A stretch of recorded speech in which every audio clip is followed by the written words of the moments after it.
तो पिछले एपिसोड में हमने देखा था कि रिफाइनिंग पवेलियन के एल्डर लिन को अपने पवेलियन की तरफ से टूल रिफाइनिंग कंपटीशन में पार्टिसिपेट करने का एक ऑफर देते हैं, जिसे लिन खुशी खुशी मान जाता है काफी ज्यादा पैसों की कीमत की वजह से। और फिर वो उनके साथ सबसे पहले जाकर टूल रिफाइनिंग क्वालिफिकेशन का टेस्ट देने जाता है, जहाँ उसकी मुलाकात लूरेन से होती है, जिसको वो बच्चा समझकर काफी कुछ कह देता है, जिससे गुस्सा होकर लूरेन उसके उर्जे पुर्जे ढीले कर देती है। इस एपिसोड की स्टार्टिंग में हमें दिखाया जाता है कि लूरेन और हमारा लिन आमने सामने बैठे होते हैं, जहाँ लूरेन गुस्से में तमतमा रही होती है और हमारा लिन काफी ज्यादा नाराज होता है सूजे हुए गाल के साथ, और उसके आसपास सभी एल्डर्स बैठे होते हैं। तभी लेडी मास्टर एल्डर ओयांग से पूछती है कि क्या आप सच में चाहते हैं कि टूल रिफाइनिंग कंपटीशन में आप इस अजनबी को पार्टिसिपेट करवाएंगे। ये सुनकर लिन भी उनकी तरफ देखने लगता है कि आखिर वो क्या जवाब देने वाले हैं। तभी एल्डर ओयांग जो है एक वेपन दिखाते हुए कहते हैं कि ये एक शॉर्ट ब्लेड है, जो कि काफी लो लेवल का वेपन है, लेकिन रिफाइनिंग क्वालिफिकेशन टेस्ट में हमारे लिन ने इसको एक अच्छा खासा वेपन बना दिया है, जिसका लेवल काफी ज्यादा अप हो गया है, और ये वेपन इसकी एबिलिटी को शो करता है कि ये कितना ज्यादा टैलेंटेड है। जब मास्टर उस वेपन को चेक कर रही होती है काफी डिटेल में, तो वो भी काफी हैरान होती है, और जैसे ही एल्डर ओयांग उन्हें बताते हैं कि इसमें काफी ज्यादा चीप मटेरियल यूज हुआ है और उसके बावजूद भी ये इतना ज्यादा पावरफुल वेपन बना है, तो ये देखकर तो वो काफी शॉक होती है। और लूरेन को भी काफी बड़ा धक्का लगता है कि उसने सच में इतने कम और चीप सामान में इतना अच्छा वेपन बना दिया है। उसको तो यकीन ही नहीं हो रहा होता है, और टीचर उससे पूछ लेती है कि क्या ये तुमने बनाया है, तो लिन कहता है कि हाँ ये उसी ने बनाया। और एल्डर बताते हैं कि जब वो रिफाइन कर रहा था इस टूल को, तब हम भी उसके साथ ही थे, तो हमने अपनी आंखों से ये होते हुए देखा है, तो इसमें कोई शक की गुंजाइश नहीं है। इस बात पर लेडी मास्टर हंसने लगती है और हंसते हुए कहती है कि बहुत वो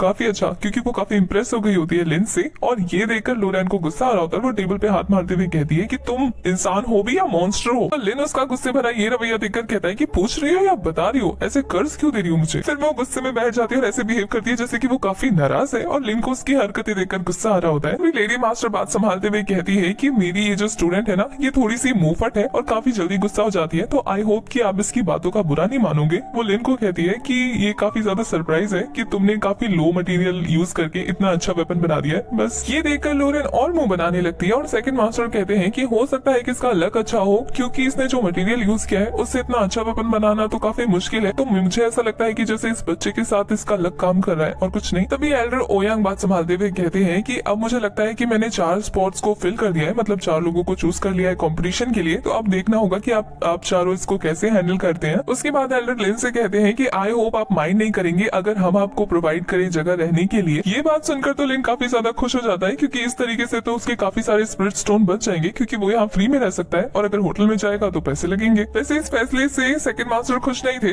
तभी एल्डर ओयांग जो है वो अपने बटलर को बोलकर लिन को भिजवा देते हैं उसके कमरे में, और यहाँ मास्टर लेडी भी बोल देती है अपने स्टूडेंट्स को वहाँ से जाने के लिए। सभी के जाने के बाद एल्डर ओयांग लेडी मास्टर से पूछ रहे होते हैं कि मेरा ये जो टूल रिफाइनर है ये जीनियस है ना, जिसपे मुस्कुराते हुए लेडी मास्टर कहती है कि हाँ जीनियस है, मैंने काफी सालों बाद ऐसा कोई पर्सन देखा है जो इतना मास्टर हो टूल रिफाइनिंग में। ये सुनते ही एल्डर काफी ज्यादा खुश हो जाते हैं और कहते हैं कि इसका मतलब अब तुम अपना वो सामान निकाल सकती हो। हमारे डील के मुताबिक तुमने कहा था कि अगर मैं लूरेन से कोई बेहतर ले आऊंगा रिफाइनर, तो उसके बाद तुम मुझे अपना कीमती ट्रेजर थंडरबोल्ट क्रिस्टल दे दोगी, जल्दी से निकालो। और ये सुनते ही तो लेडी मास्टर उन्हें बिना मन से अपना वो ट्रेजर दे देती है। वैसे तो लेडी मास्टर का देने का बिल्कुल भी मन नहीं होता है, लेकिन एल्डर ओयांग उनसे छीन लेते हैं। आखिर उन्होंने जीता जो है डील को। ये पाने के बाद वो काफी ज्यादा हंसने लगते हैं, और उन्हें देखकर लेडी मास्टर को गुस्सा आ रहा होता है। दूसरी तरफ बटलर को दिखाया जाता है, जो कि लिन को और लूरेन को उनके कमरों में छोड़ देता है, और उनके जाने के बाद हमारा लिन लूरेन से कहता है कि तुम्हें यहाँ और भी कुछ करना है मेरे साथ तो कर सकती हो। जिसमें लूरेन काफी गुस्से में कहती है क्या तुम्हारा नाम लिन ही है, तुम्हारा मास्टर कौन है, तुम कितने सालों से टूल रिफाइनिंग का काम कर रहे हो। हाँ, लिन उसके ऐसे गुस्से भरे अवतार को देखकर कहता है कि मुझे नहीं लगता कि कंपटीशन में पार्टिसिपेट करने के लिए इन सारी डिटेल्स की जरूरत है ना। बाद में लूरेन काफी गुस्से में उसके पास आते हुए कहती है कि तुम रिफाइनिंग पवेलियन को रिप्रेजेंट करने वाले हो, तो तुम्हें बताना पड़ेगा, क्योंकि अगर कुछ भी गलत हो जाता है तो लोग रिफाइनिंग पवेलियन का ही नाम खराब करेंगे ना। लिन इतनी आसानी से कहाँ उसकी बातों में आने वाला था। वो कहता है कि ये जो कंपटीशन है वो टूल रिफाइनिंग का है ना, तो लोगों को टूल से मतलब होना चाहिए ना, तो इन सब में मेरा मामला बीच में कहाँ से आएगा। ये सुनने के बाद तो लूरेन का गुस्सा हाई लेवल पे पहुंच जाता है। वो उसको कुछ बोलने वाली होती है लेकिन चुप हो जाती है, तो लिन कहता है बस होगी बोलती बंद, अब जाओ यहाँ से। और उसकी बातें सुनकर तो लूरेन को बहुत ज्यादा गुस्सा चढ़ जाता है, और वो उसके पैर पे इतनी जोर जोर से मारती है ना, उसका पैर ही तोड़ देती है। बेचारा लिन दर्द से तड़पने लगता है, और वो काफी गुस्से में दरवाजा पटकती हुई वहाँ से निकल जाती है। उसके जाने के बाद वहाँ वाइट आ जाता है, और वो आते ही कहता है कि तुम्हारी कंडीशन देखकर तुम ठीक तो नहीं लग रही। वैसे वो लड़की तुम्हारे क्लोज आना चाहती थी, तो तुमने उसे भगा क्यों दिया। वो बस तुमसे तुम्हारे बारे में जानना चाहती थी, तो जो पूछ रही थी बता देना चाहिए था ना। लिन ये सुनकर गुस्से में अपना हाथ पटकता है और कहता है कि वो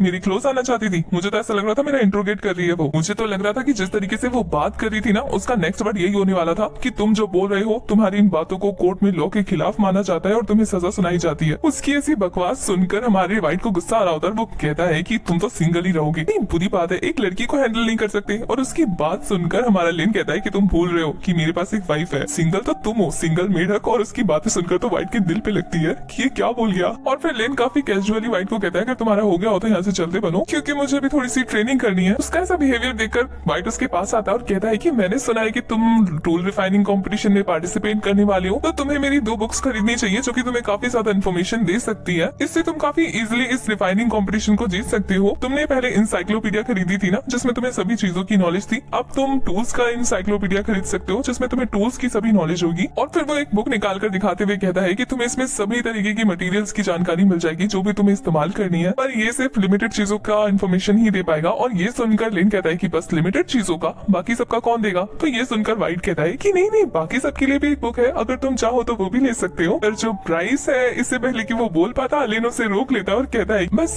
कुछ बोलने की जरूरत नहीं है, यहाँ से निकलो, मुझे कुछ नहीं चाहिए। ये सुनकर तो वाइट को बहुत बड़ा धक्का लगता है। उसे लगता है कि कहीं उसकी दुकान बंद ना हो जाए। और फिर वो कहता है कि मेरे पास एक और बुक है, 1000 हैमर बुक। इसमें तुम्हें सारी टेक्निक मिल जाएगी टूल रिफाइनिंग की। अगर तो तुम्हें अपने टूल रिफाइनिंग टेक्निक्स को लेवल अप करना है ना, तो तुम्हें इस बुक्स की जरूरत जरूर पड़ेगी, तो तुम्हें ये ले लेनी चाहिए। और वो काफी मक्खन मार रहा होता है। तो ये देखकर लिन कहता है कि अगर मैं दोनों खरीदूं तो। ये सुनकर वाइट खुश होते हुए कहता है हाँ बिल्कुल, क्यों नहीं, 30,000 पॉइंट्स ही तो लगेंगे बस। ये सुनकर तो लिन के होश उड़ जाते हैं और वो कहते हैं क्या कहा तुमने, फिर से कहना कितने। तो वो फिर से कहता है कि 30,000 पॉइंट्स। पर ऐसा वो इसलिए कह रहा होता है क्योंकि उसे पता है कि लिन ने बीस्ट की बॉडी बेच ली है और उसे काफी ज्यादा पैसे मिले हैं। तो वो जानता है कि 30,000 पॉइंट्स उसको देने में कोई हर्ज नहीं है। तो लिन को ये सुनकर झटका लगता है कि इसे तो सब कुछ पता है। वो कहता है कि तुम मेरे सारे पॉइंट्स ले लोगे, फिर मेरे पास क्या बचेगा। तो ये सुनकर वाइट हंसते हुए कहता है कि तुम्हारे पास अभी भी ओया के दिए हुए 10,000 स्प्रिट स्टोन है ना।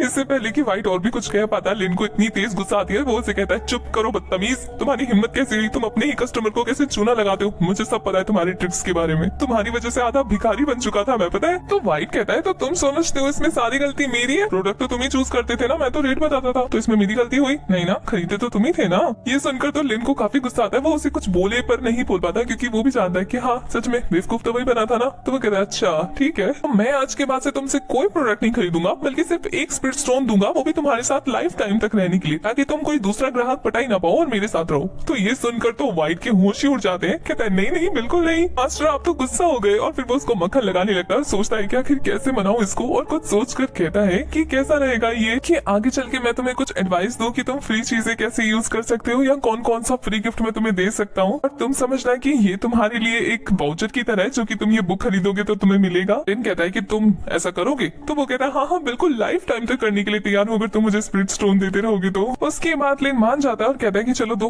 बुक दो। और वाइट उसे बुक देकर वहाँ से गायब हो जाता है। उसके जाने के बाद लिन वही बुक लेकर फनी सा डांस करने लगता है। उसके ऐसे अजीबोगरीब डांस और गाने की आवाज सुनकर लूरेन रूम में एंटर करती है और वो लिन को ऐसे नाचता हुआ देख लेती है। लिन तो बेचारा लूरेन को वहाँ देखकर कंफ्यूज हो गया होता है, उसे समझ में ही नहीं आता कि ये क्या हो गया अभी। और हमारी लूरेन जो है वो फटाफट दरवाजा बंद करके बाहर आती है और सोचती है कि ये कितना क्यूट लग रहा था। मतलब तो उसकी हार्ट बीट 100 के पार हो गई थी ये देखकर। और इसी के साथ हमारा ये वाला एपिसोड हो जाता है खत्म।